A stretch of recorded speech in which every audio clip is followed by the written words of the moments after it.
자, 19장 16절 같이 한번 읽겠습니다. 시작. 그 옷과 그 다리에 이름을 쓴 것이 있으니 만왕의 왕이요 만주의 주라 하였더라. 아멘. 자, 오늘은 이제 소요리 문답 우리 26문을 함께 공부를 하겠습니다. 자, 26문 그 주보 안쪽에 보시면 문하고 답이 있습니다. 자, 문을 같이 읽겠습니다. 시작. 그리스도께서는 왕의 직분을 어떻게 행하십니까? 답 시작. 그리스도께서는 왕으로서 우리를 자기에게 복종하게 하시고 우리를 다스리시고 보호하시며 그분의 모든 원수들 곧 우리 원수들을 제어하시고 정복하십니다. 아멘. 자, 그리스도의 삼중직이 뭐였죠? 한번 따라 하시겠습니다. 선지자, 제사장, 왕, 요 세 가지 직분이 그리스도의 삼중직입니다. 앞에 두 직분에 관해서는 우리가 살펴보았고요. 오늘부터는 이제 왕직에 관해서 살펴봅니다.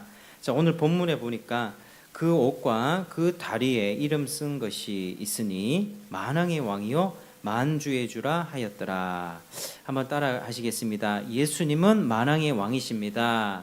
예수님은 만왕의 왕이십니다.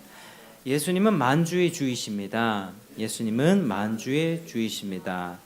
예수님은 능하신 힘을 갖고 계신 분으로서 왕이십니다. 예수 우리 왕이여. 이런 찬송 너무 좋죠? 주님을 올려드리는 찬송입니다. 성경 곳곳에서 먼저 그분은 왕으로서의 호칭을 사용합니다. 이사야 57장 15절에 지극히 존귀하며 영원히 거하시며 또 왕으로서의 표상들을 갖고 계십니다. 시편 45편 3절에 용사여 칼을 허리에 차고 왕의 영화와 위엄을 입으소서 이렇게 얘기합니다. 용사의 이미지로 그렇게 얘기하죠. 또 히브리서 1장 8절에 하나님이여 주의 보좌는 영영하며 주의 나라의 규는 공평한 규이니이다 이렇게 말씀합니다. 우리 예수님은 다른 모든 왕들보다 현저하게 탁월하시기 때문에 계시록 1장 5절에는요 땅의 임금들의 머리로 불리십니다. 우리 예수님이 왕이십니다. 만왕의 왕이십니다.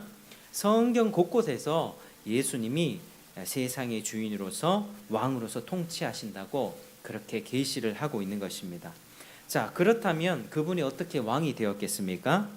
그리스도는 이 폭력적인 어떤 찬탈에 의해서가 아니라 합법적으로 왕이 되셨습니다. 합법적으로 하늘로부터 직접 이렇게 보장을 받음으로써 자신의 보좌를 유지하십니다. 아버지 하나님께서 그분을 왕으로 임명하셨죠. 자, 시편 2편 6절 7절 내가 나의 왕을 내 거룩한 산 시온에 세웠다 하시리로다 이렇게 말씀합니다. 하나님이 바로 예수님을 왕으로 임명했다. 자, 하나님은 기름 부어서 그분에게 왕직을 봉하셨고요. 그분의 머리 위에 면류관을 씌워 주셨습니다. 자, 그러면 문답에서 그분의 왕되심을 두 가지 면에서 이루신다고 하는데, 자, 첫 번째는 누구와 관련되어 있죠? 자기 백성들과 관련해서 왕직을 이루시고요. 자, 두 번째는 그의 원수들과 관련해서 그의 원수를 멸망시키는 것으로서 왕되심을 이렇게 이루신다고 말씀합니다. 그래서 오늘은 첫 번째로 그의 백성들과 관련해서 그리스도께서 왕 되신다는 부분을 함께 살펴보겠습니다. 자, 한번 따라 하시겠습니다. 첫 번째, 그의 백성들과 관련하여 그리스도는 그들을 지배하시기 위해 왕이 되십니다. 먼저 백성들을 다스리고 지배하기 위해서 왕이 되시는 것입니다. 예수께서 태어나시기 전부터 이걸 예언하고 있습니다. 자, 미가서 2장 6절은요. 유대 땅 베들레헴아 너는 유대 고을 중에 가장 작지 아니하도다. 내게서 한 다스리는 자가 나와서 내 백성 이스라엘이 목자가 되리라 하였음이니이다. 이렇게 얘기합니다. 유대 땅 베들레헴에서 이제 다스리는 자가 나와서 백성 이스라엘 목자가 되리라. 이거는요, 이 계시는요, 하나님의 계시는 점진적으로 발전이 됩니다. 처음에는 아담과 하와가 범죄하였을 때 여자의 후손이라고 이야기를 했죠. 여자의 후손. 그리고 이제 아브라함에게 와서는 이제 아브라함의 자식, 네 아들이라고 얘기합니다. 네 자식이라고. 그러니까 이제 범위가 자꾸 좁혀지는 거예요. 아브라함 저기 이제 여자의 후손이면 다 여자의 후손이에요. 다 전부 다 여자의 후손 아닙니까? 그러다가 이제 아브라함으로 좁혀지게 되고요. 또 아브라함, 이삭 뭐 이렇게 또 야곱, 이스라엘 국가 가운데 가면서 이제 아브라함의 아들들 중에 또 누구냐? 자, 넷째 아들 중에 넷째 아들 누굽니까? 찬이 알아? 넷째 아들 유다입니다. 유다. 예? 이스라엘의 네 번째 아들, 그죠? 야곱입니다. 야곱이 이스라엘 똑같아요. 제가 간혹 가다가 말을 틀리게 할 때 있습니다. 제가 이게 이 야곱, 이스라엘의 네 번째 아들이 유다였고요. 유다의 후손 중에서도 또 누구의 집안에서 나온다고 했습니까? 이새의 줄기에서, 이새의 뿌리에서. 그러니까 이제 이새는 다윗의 아버지거든요. 이게 이제 점점 계시해 주시면서 이렇게 나온다고 이야기를 했죠. 왕이 된다고 그렇게 계시가 되어 있습니다. 자, 그분은 그리스도는 어디서 왕으로 다스리십니까? 어디서 다스리십니까? 한번 따라하시겠습니다. 그분의 나라는 영적인 나라입니다. 그분의 나라는 영적인 나라입니다. 제가 오늘 오전에도요 좀 중요한 말씀을 드렸는데, 왜냐하면 요즘에 유대인의 세대주의 신학이 너무 강했어요. 세대주의 신학은요 이 시대를 7개로 나눕니다. 죄 없던 아담 시대, 그 다음에 노아 시대, 뭐 아브라함 시대, 뭐 율법 시대, 그 다음에 은혜 시대, 교회 시대, 그 다음에 천년 왕국 시대 7개를 딱 나눠놓고 그때마다 구원받는 방법이 다르다고 얘기합니다. 우리는 이거 정리하셔야 됩니다. 그거 아닙니다. 구약이든 신약이든 어떻게 구원받습니까? 믿음으로 구원받습니다. 믿음으로. 그게 굉장히 문제가 있고요. 그리고 세대주의의 문제 중에 하나가 유대인과 이방인을 철저하게 구별합니다. 그러니까 모든 것을 유대인들이 회복되는 관점으로 보게 되고, 백투 제루살렘 하면서 유대인들이 이렇게 팔레스타인 1948년에 그 땅을 탈환하고요, 폭력과 무력적인 방식으로 그 땅에 있었던 팔레스타인 주민들을 내쫓고, 그때부터 알리아 운동을 시작합니다. 알리아 운동, 유대인들 본토 귀환 운동, 여러 가지 작전을 씁니다. 근데 이 세상을 움직이는 사람들이 유대인이거든요. 유대인의 거물급 인사들이 참 많이 있습니다. 미국의 머리들도 유대인들이 있습니다. 그러니까 이런 것들을 계획하는 거죠. 그 사람들이 유대인의 어떤 본토를 이렇게 탈환하고 그 땅으로 돌려보내는 알리아 운동을 하는데, 이제 문제는 뭐냐면 그런 일들이 일어납니다. 근데 그 땅에 유대인들이 와서 다시 뭐라고 얘기하냐? 성전을 다시 세워야 된다.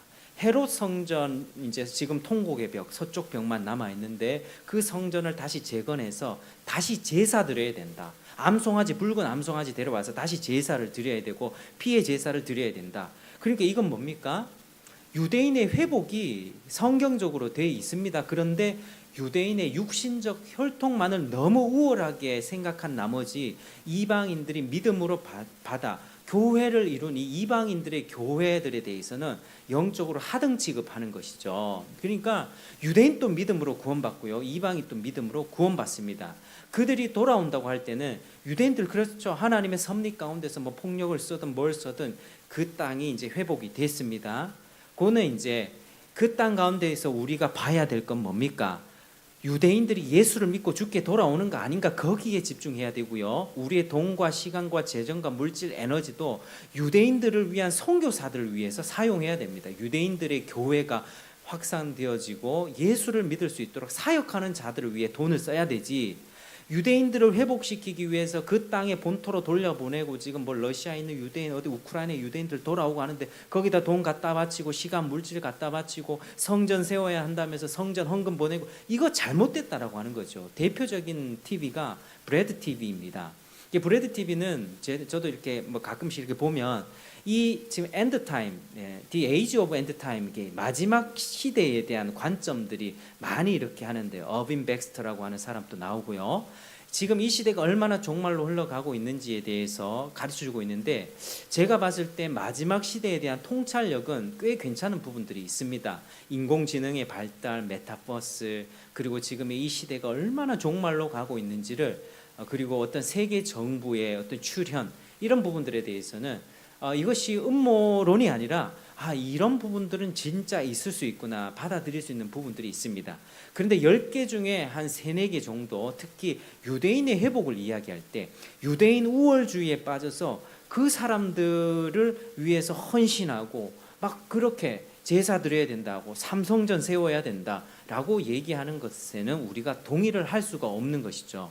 그 사람들은 유대인일 뿐입니다. 예수가 없는 사람이고요. 여전히 하나님의 진노 아래 있어서 구원이 필요하고 기도가 필요하고 선교가 필요한 죄인일 뿐입니다. 유대인 우월주의에 너무 빠지면요, 유대인들 땅으로 돌아오는 것, 그들이 뭐 폭력을 쓰고 팔레스타인 사람 죽이고 총 쏴가지고 다 쫓아보내고 그 땅을 차지한 것에 대해서 하나님의 뜻이고 하나님은 놀라운 일이고 이러면서 유대인들의 악에 대해서는 아무 말 하지 않고 하나님이 이 땅을 회복시킨다라고 얘기하는데, 그 땅의 회복은요 구약적 개념이죠. 그 사람들이 원하는 건 뭡니까? 다시 성전 지어서 제사 짓고 뭐 하자는 겁니까? 구약의 다윗과 솔로몬 왕국으로 회복하겠다는 거예요. 그러니까 그 사람들은 예수 그리스도가 없습니다.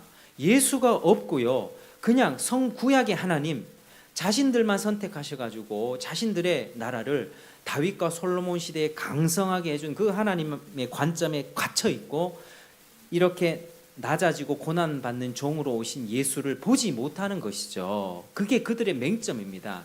그러니까 유대인의 교육과 하브루타, 쉐마 교육, 여러 가지 유대인들의 우월한 교육들이 있는데 그것은요 일반 은총적인 관점으로 우리가 취할 수 있으면 취하면 좋습니다. 교육 방법론에 있어서 그걸 배워가지고 우리도 활용하면 좋겠죠. 성경을 할 때 하브루타로 하고 문답식으로 하고 그들이 지혜가 있으니까요.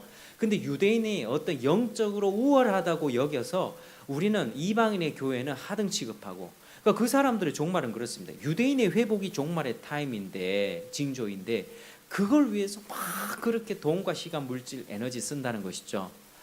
하나님은 유대인만의 하나님이 아닙니다. 하나님의 나라는 어떤 특정 민족의 나라가 아니라 모든 영적인 나라입니다. 그분은 사람들의 마음속에서 다스립니다. 믿는 유대인의 마음속에서, 믿는 이방인의 마음속에서, 믿는 유대인과 이방인이 예수 안에서 하나가 되어서, 그러니까 지금 그걸 잘 보시길 바랍니다. 유대인의 회복이다 막 세대주의 신학을 얘기하는 사람들이 우리를 보면서 대체 신학이라면서 또 욕을 해요. 대체 신학이다, 대체 신학이다. 대체 신학이 아니고 우리는 개혁주의가 언약 신학입니다. 구약과 신약의 연속성을 인정하면서 유대인의 회복을 어떤 관점으로 봐야 되는가? 유대인의 육적인 혈통 다윗 왕국으로 회귀를 얘기하는 게 아니라 그 땅 가운데 교회가 세워지고 유대인들이 주님께 돌아오고 유대인들이 이사야 53장에 예언되었던 고난받는 종 메시아를 인정하는가 아니냐, 그걸 우리가 봐야 된다는 겁니다. 그래서 영적인 관점으로 우리가 볼 때에 이 세상에서 돌아가는 일들에 대해서 좀 분별할 수 있고요. 그리고 쓸데없는데 시간과 돈을 낭비하지 않게 됩니다. 얼마나 많은 사람들이 비싼 돈 내고 예루살렘으로 가는지 아십니까? 저도 한번 다녀왔습니다. 근데 이제 신학을 공부하면 공부할수록 유대인의 회복에 대해서 우리는 이렇게 무지해서는 안 되고요. 유대인 회복의 얘기 있습니다. 유대인들이 완고해서 이방인들에게 편만하게 복음 전해졌어요. 로마 기독교화 됐죠. 유럽이 기독교 됐죠. 기독교 문명 얼마나 많습니까? 그리고 역사적으로 대영 제국, 영국이 기독교화 됐고 미국이 됐고요. 미국의 선교로 우리나라까지 이렇게 오게 된 것입니다. 역사적으로 이방인들에게 복음이 쫙 퍼지게 되고요. 마지막 때는 이제 온 이스라엘이 돌아오리라라고 얘기하는데 그 의미가 뭐냐면 지금 유대인 민족 자체 혈통적 이스라엘이 돌아온다는 뜻이 아니라 그 혈통적 유대인들 중에 아직 주님께 택정함을 받은 예정된 자, 남아있는 자들 중에 일부가 돌아오게 될 것이다라고 생각을 해야 됩니다. 그게 로마서의 말씀이에요. 그러니까 유대인들에 대해서 유대인 무조건 무시하는 것도 안 되고요. 그들이 마지막 시대 때에는 그렇게 수천 년 동안 예수님을 못 받고 무지한 가운데 있었던 그 사람들이 예수를 고백하네, 이걸 보면서 정말 이방인의 편만한 복음의 역사 가운데 이어서 유대인들이 완고했던 그들이 돌아오게 되는구나 인정하게 되고, 그리고 우리는 여러 가지 종말과 재림에 관한 시각들을 보면서 시대가 어떻게 흘러가는지 분별할 수 있다라고 하는 것이죠. 그래서 이 알리아 운동이라고 하는데요. 알리아 운동 우리는 잘 분별해야 됩니다. 유대인들의 육적 시오니즘 거기 빠지면 안 되고 유대인들의 영적 회복에 우리가 초점을 맞춰야 되는 것이죠. 그래서 예수님이 어디서 다스리냐? 유대인의 하나님만이 아니라 이방인의 하나님도 되고 믿는 사람 우리들의 마음속에서 다스리십니다. 우리 성도님들 마음속에 예수님이 계시죠? 예수님이 왕으로 통치하십니다. 이게 영적인 나라예요. 믿는 사람 두 사람만 있어도 합심해서 기도하면 하나님이 들어주세요. 이 교회가 없다. 이 교회 참 예쁘죠. 교회 우리 교회 들어오는 사람마다 우리 교회 호텔 갔다고 그렇게 얘기를 합니다. 그래서 저는 뭐 제가 뭐 돈이 있어서 뭐 한 것도 아니고 하나님이 너무 예배당도 예쁘게 꾸며주시고 저는 지하라서 좀 좋은 게요. 크게 기도해도 괜찮거든요. 상가 2층에 가서 막 주여하면은 미돈 들어올 것 같은데 참 그런 생각 드는데 참 그래도 감사하게 크게 기도할 수 있는 장소가 있어서 얼마나 감사한지 너무 감사하고 그래서 이제 두 사람 세 사람만 모여 있어도 그게 교회가 되는 것이고요. 그게 하나님이 기뻐 받으시는 성도의 모임입니다. 그때 왕으로 좌정하시는 것이죠.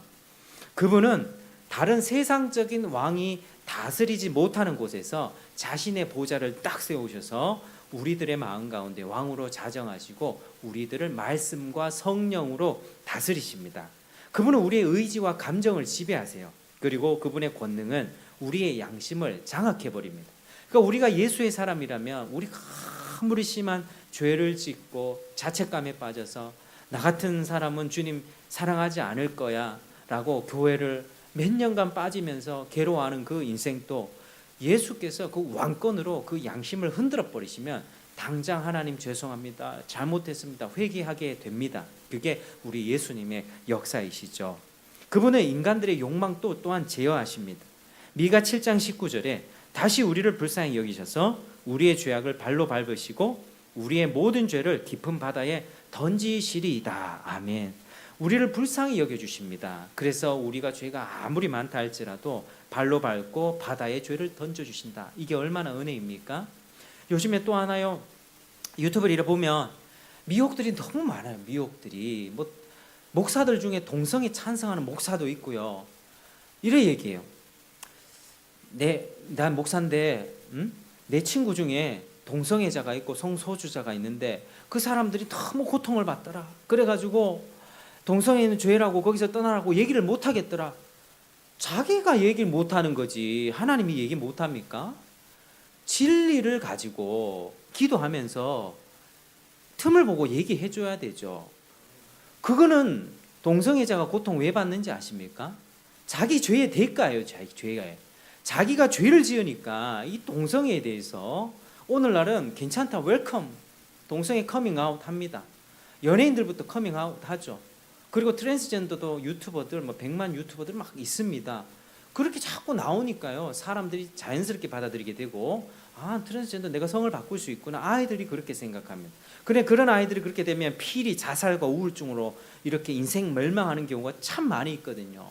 그리고 에이즈 발병률도 굉장히 높습니다. 이런 진리에 대해서 네가 피해를 많이 당하니까 말 못해주고 이게 아니라요. 우린 기회를 보면서 기도하면서 그 죄에서 떠나라고 얘기를 해줘야죠. 그게 우리의 의무죠. 설사 얘가 욕을 한다 할지라도 우리는 진리를 가르쳐 줘야만 합니다. 그래서 우리는요 진리를 가졌다고 하는 것은 착하기만 해서는 안 되고요. 온유하다는 것도요. 그냥 나의 어떤 하나님 앞에서 그런 감정들과 혈기를 절제할 수 있는 것이지 그저 착한 것 아닙니다. 때가 됐을 때 때가 딱 보고 영적인 전쟁을 감당하고요. 한파 딱 할 수 있을 때는 진리로 싸워야만 합니다. 그러나 성내는 방식으로 하나님의 나라를 이룬 것이 아니라 성령 충만한 능력 가운데 하나님의 말씀을 찌름으로써 그 죄에서 돌이키도록 동성애자 그렇게 가만히 두고 인생 망하는데요. 하나님의 말씀을 듣고 책망받고 성령의 책망으로 돌아온 사람 중에 이성애자가 되어서 가정을 꾸리고 행복하게 삶을 찾은 그런 선교사들도 있습니다. 동성애 탈동성애 운동하죠. 뭐 이호나 목사님 같은 경우도 그렇고요. 그러니까 우리는 그런 인생을 사는 것이죠. 하나님께서는요 우리의 그런 죄를 불쌍히 여기세요. 우리가 동성애를 했던 뭘 했던 과거 얘기하면요 우리 서로 얼굴 붉히면서 못 만납니다. 부끄러운 과거들이 너무 많기 때문이죠. 그러나 하나님께서는 그 부끄러운 과거를 수치를 뒤로 제하여 주시고 그 죄를 바다에 던져 주신다. 얼마나 감사합니까? 얼마나 감사합니까? 그래서 성도 간의 관계와 교제를 하도록 하게 하시고 그리고 우리를 하나님의 자녀로 받아주신 것이죠. 그분의 나라가 현세적으로 정치적인 나라였다면 십자가는 없었을 것입니다. 당연히 죽을 필요가 없죠. 예수님이 인기몰이하면서 기적 베풀고 사람 살리고 나를 따르라 하면서 교회 세우시고 사람들 그렇게 모아서 신약의 교회를 시작하셨겠죠. 전혀 그런 거 없었습니다. 그분의 나라는 철저하게 영적입니다. 한번 따라 하시겠습니다. 하나님의 나라는 철저히 영적입니다. 영적입니다. 영적입니다. 자꾸 세상 돌아가면서 정치판 또 이쪽으로 갔다 저쪽으로 갔다가 이게 아니라요. 영적인 관점으로 이거 어느 편을 우리가 조금 들어줘야 되냐 이걸 판별하는 것이지 너무 지금 분별을 못하는 시대가 되어 있었다라고 하는 것이죠. 그리스도는요 우리를 다스리실 때 율법과 사랑을 가지고 다스립니다. 율법은 매질이라고 생각하시면 됩니다. 철로 역정에 가면 순례자가 어떤 한 방에 가는데 그 종인가 하녀가 막 빗질을 하거든요. 빗자루질을 하거든요.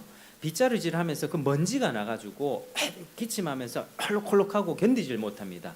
이 빗질을 하는 게 뭐냐면 모세의 율법이에요. 모세의 율법 앞에 서면 모세의 율법 앞에 내가 서면 우리는 떳떳할 수 있습니까? 하나님 앞에 100% 죄인입니다. 고개를 못 듭니다. 그게 방바닥에 빗자루질 하는 거예요. 먼지가 자욱해서 가만히 있는 그 빗자루질 하면 먼지가 나는 거예요. 율법 앞에 비치면 내 영혼의 죄가 다 폭로되고 드러납니다. 그런데 그때 한 사람이 물을 뿌려주죠. 먼지를 팍 물을 뿌려줍니다. 그게 복음입니다. 복음. 그러니까 우리는요 그리스도는 율법과 사랑의 복음으로 다스리십니다. 우리는 이 두 가지가 함께 있어야 돼요. 예수를 영접할 때도요 율법 앞에 서서 내가 죄인이라고 하는 죄에 질식하는 그 경험이 있은 다음에 믿음으로 가야 되는 것이지 죄에 질식해 보지도 않고 죄에 근심해 보지도 않고 바로 믿으면 천국, 믿으면 영접 기도 시키고 그래서 제가 전도할 때 영접 기도 일부러 안 시킵니다.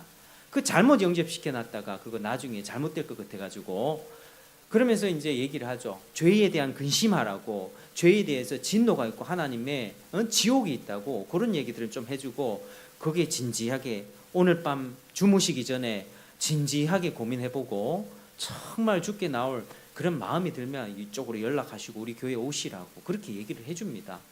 저는 쉽게 영접 기도 시켜가지고 한 명 결신자 그거 카운트하고 싶지 않습니다. 제 마음이 그렇습니다.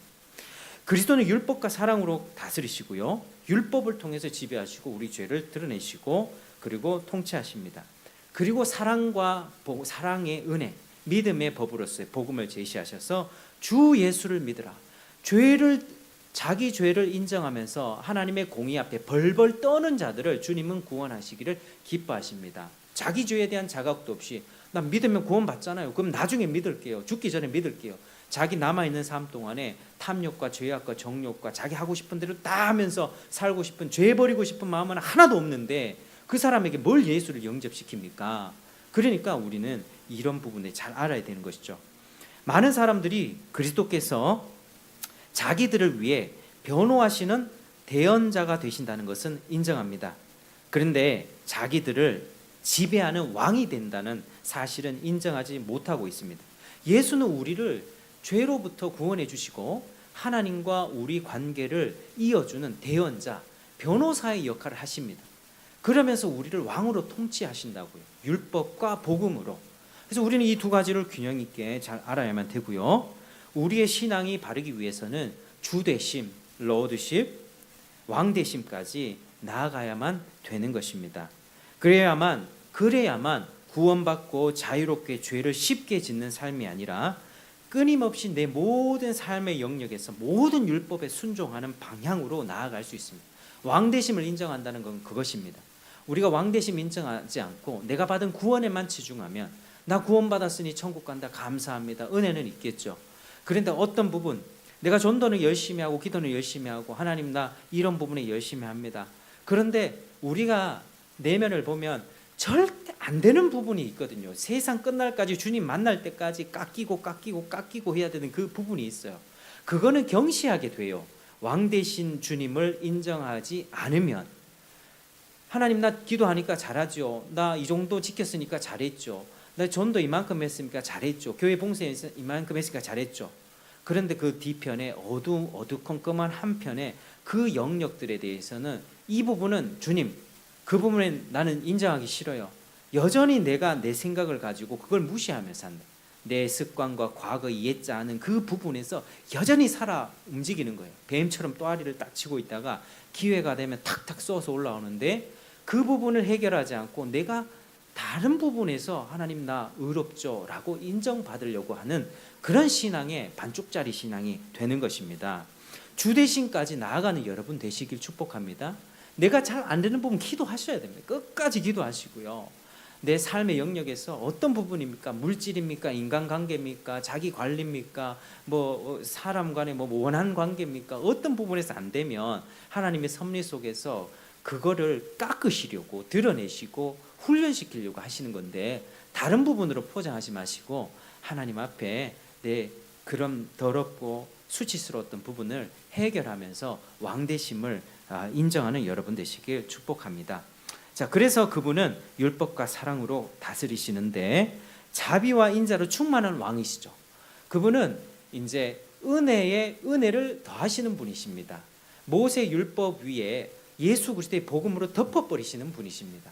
그분은 공의로우시지만 공의보다 사랑이 더 크신 분이세요. 그게 우리 하나님이십니다. 그래서 그분은 유다 지파의 사자이면서도 한편으로는 하나님의 어린 양이 되십니다.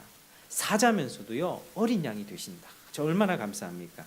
우리 하나님이 참 균형지게 또 이해하고 하나님을 섬기시길 축복합니다. 그래서 그분은 그의 신하들 심령 속에 자신의 사랑을 골고루 뿌려주세요. 그분의 약속과 교훈들을 제시하시고 그렇게 다스리십니다. 이것으로 말미암아 그의 신복들은 어떻게 됩니까? 말씀과 약속으로 가르침을 받은 신복들은 주님께 자발적으로 복종합니다. 기독교는 절대 이게 강제 아닙니다. 다른 종교와 가장 차이가 나는 기독교 신앙의 원리가 자발성입니다. 겉으로는요, 뭐 천주교인이나 우리 천주교 열심히 다니는 교인이나 예수 잘 믿는 기독교인이나 겉으로 보면은 별 다를 바 없이 보여요. 그 사람들은 나는 천주교 열심히 믿고 있으니까 다른 사람한테 가서 이렇게 얘기하는데요. 자발성입니다. 자발성. 다른 종교는요 억지로 하는 면들이 많이 있습니다. 이거 안 하면 왠지 벌 받을 것 같고, 이거 해야 내가 복 받을 것 같고, 돈 500만 원, 1000만 원 주고 굿을 해야 될 것 같고, 저주와 화를 받지 않기 위해서 해야만 하는 그러한 성격들, 강제성, 강요성이 있습니다. 그런데 예수 믿는 이 참된 기독교는요, 참된 기독교는 그런 게 없습니다. 모든 게 자발적이고 기쁨입니다. 구약시대는 이런 강제성 때문에 자기 자식까지 제물로 바쳤던 몰렉 제사가 있었죠. 얼마나 어리석습니까? 너무 사랑하는 그 자식을 낳았습니다. 그 뭐죠? 그 저기 몰렉 신에게 송아지 상으로 된 청동신에 그 불을 데워가지고 거기다가 산채로 제물을 바쳤다고. 정말 어리석은 일 아닙니까? 하나님 그걸 너무나도 가증히 여기셨고요. 그러나 우리는 하나님을 섬길 때 그렇게 억지로 하는 것이 아니라 사랑의 감동 감화 받아서 자발적으로 종이 되어서 섬깁니다. 여러분 주일날 이렇게 예배하는 것이 억울한 거 아니시죠? 세상 사람들은 요즘에 하늘이 너무 높고 좋잖아요. 놀러가고 팔공산 가기도 좋고 뭐 초래산 등산 가기도 좋고 하는데 세상 사람들은 이 좋은 날에 무슨 교회 가냐 뭐 이런 얘기하는데요.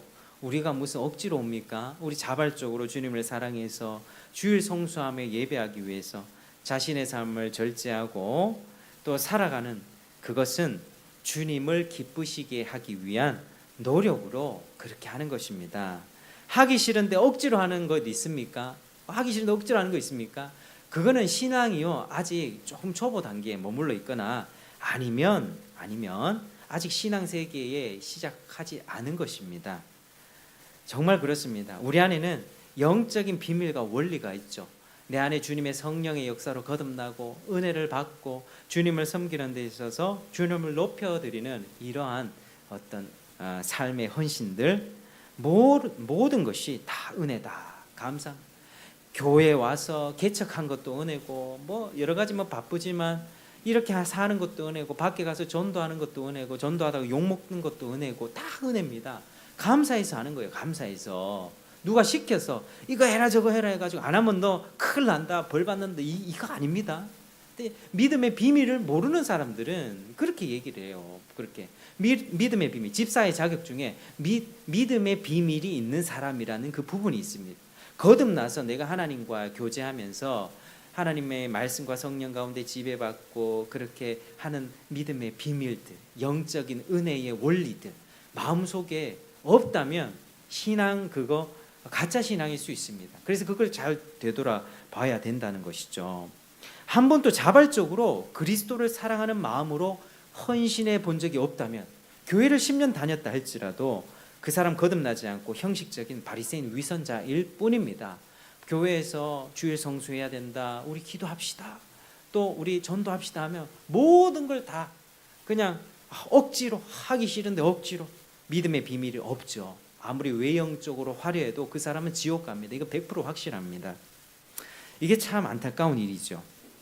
자, 주님은 우리 그리스도는 두 번째로 어떻게 다스리시는가 한번 따라 하시겠습니다. 그리스도는 자기 백성을 지배할 뿐 아니라